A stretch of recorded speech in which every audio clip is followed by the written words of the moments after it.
রাখো।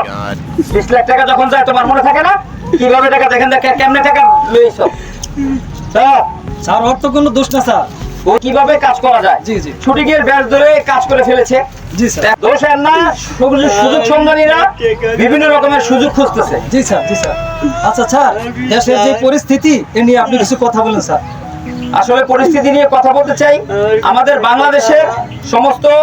বাংলাদেশের যত নাগরিকরা আছে জি, জি। তারা জানি সচেতন থাকে। এই অবস্থা ইলেকশন না আসা পর্যন্ত সবাই জানি সজাগ থাকে, সচেতন থাকে।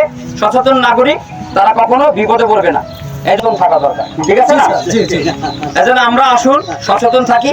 সচেতন থাকলে দেশের অনেক উপকার হবে, সবাই নিরাপদ থাকতে পারবে। আচ্ছা, আপনাকে অসংখ্য ধন্যবাদ। জি স্যার, আপনাকে অসংখ্য ধন্যবাদ স্যার। এটা সাহায্য করেন। আমার 20 টাকা আমার কিভাবে বাইন্দা শিয়ে গেছে দেখছেন? জি স্যার। বাবা, এই, অমানবিক কার্যকলাপ করছে স্যার।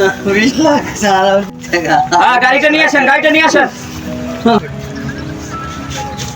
এটা লোকের সামনে যে ঘটনাটা ঘটলো এই সম্পর্কে তোমরা কোনো বেখবর, তোমরা তো কোনো প্রতিবাদ করলা না। তোমার কি বোধ হয় মনে হয় না?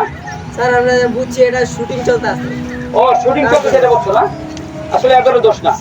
এরকম জি স্যার, ছদ্মবেশে সন্ত্রাসীরা অপকর্ম করে পালিয়ে গেল। জি স্যার। সবাই সচেতন থাকবো, ঠিক আছে না ইনশাআল্লাহ?